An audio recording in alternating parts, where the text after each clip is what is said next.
All right, in this video, I want to talk to you about how to get doctors to like you, right? Doctors who like you will refer to you. Doctors that don't like you don't refer to you. You can say whatever you want about it, but if you have that viewpoint and your job is to figure out how to get them to like you more, then you're in the right direction.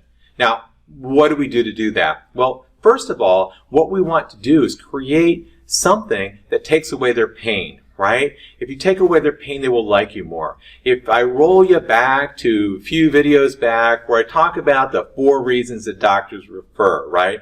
Results, by listening to the patients, no complaints, and likes to be acknowledged. In your very initial aspect of your marketing campaign to your doctors, you can't ask for the business before you get them to like you. So you have to get them to like you before you can ask for the business, right? You don't walk into a doctor you've never seen and said, send me all your patients. I mean, if you have done that and been successful, I would like you to stand in front of the camera, right? But most of us, we have to go and build that degree of like between the doctor to you, right? And how you do that isn't with the lovey-dovey that you might give to your patients. It's by taking away pain, taking away problems that he has in his referral relationship to you or anybody else in PT, right? So that's where your survey data comes in very, very well. If you know the pain points that the doctor has and you can solve those pain points, you get the patients. So roll you back the survey. Results, listen to the patients, no complaints, and acknowledgments. If you can craft a series of promotional pieces in the very beginning about how you make sure that patients don't complain when they come back, right? What your patients' results, if I talked about that in another video, right? That actually improves the PR positioning for you and your practice, right? So by doing that type of activity and those things, you will increase the like quotient between the physician and your practice. Okay, so we want to look at PR first, and then and that would be in those areas. Then we look at marketing, right? Now, when we look at marketing, what are we going to be packaging up and promoting for our practice? Physical therapy? It's too broad, right? What we want to do is narrow down, and the best way to narrow down is what do you see the most?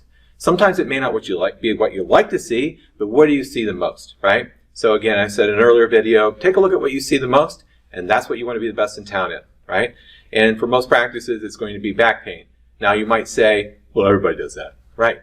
Well, let's say you don't want to do that. Even if you don't want to do that and you want to promote your vestibular program or any other program, you're still beaten by back pain even though you don't want it. So why don't you just embrace it, right? So what you want to do is build a marketing campaign that creates maximum nod your head factor with your doctors on the subject of what you see the most. If that's back pain, whatever it is, boom, right?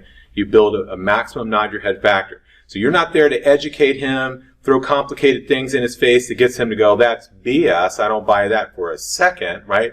You want to say things that he can agree with, you know, such as a 4-phased approach to care, that the 4-phased approach is something that makes him nod his head, right? If you're able to put that type of thing together and he goes, yeah, he's getting closer to you. And when he gets closer to you, he starts referring his business to you, right? So what you see the most when you build these types of beginning parts of PR, then marketing, and then sales. Now, when you move into sales, that's when you're showing up, you're shaking their hand, he's already heard great things about you and how you solve his pain, right?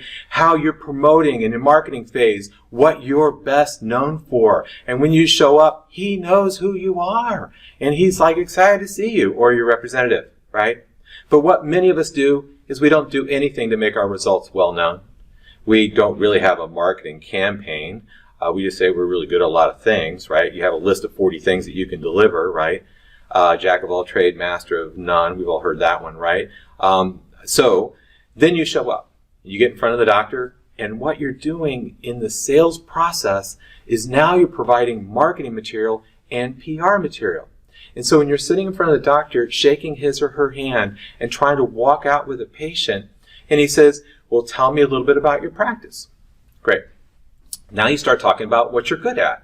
We're really good at this. We're really good at that. Even if by then you say we're the best in town in the treatment of back-related conditions, you're still trying to provide the marketing data in a sales call. It should have arrived before that time, right? So now you're trying to provide the marketing data before the sales call. And then he says, well, do people get better? And now you're promoting the PR data, the results, right, in the sales call. Waste, right? And when you look at the number of sales calls that people make, like how many doctors do you or a representative visit in an average week? I'll tell you statistically, after 20 years of having practices coming through the doors, it's 0 to 2, right? So you're only going out and pounding the pavement on 0 to 2 doctors a week. Now, what if you had a PR campaign where 300 or more doctors are hearing about the fabulous results that you get in clinical practice and the fact that you know what the doctor's pain points are and you know how to remove them.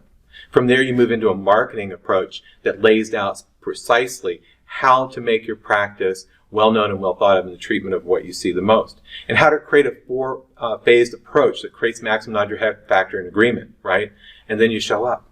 You just show up, it's like you're like a celebrity, right? So that's what we're talking about building, and it's not complex. If anybody tells you it is, well, it's not. I don't want to be critical of others, right? So it's just not. If everyone knew the results you get in clinical practice, you and I would both agree you'd be more successful, right? So in a new patient marketing course, we break down these 3 major functions, PR, marketing, and sales, so that you're putting the right amount of effort and work into the right areas to create the impact that you're looking to create. Thank you very much for your time on this video. We'll see you on the next one.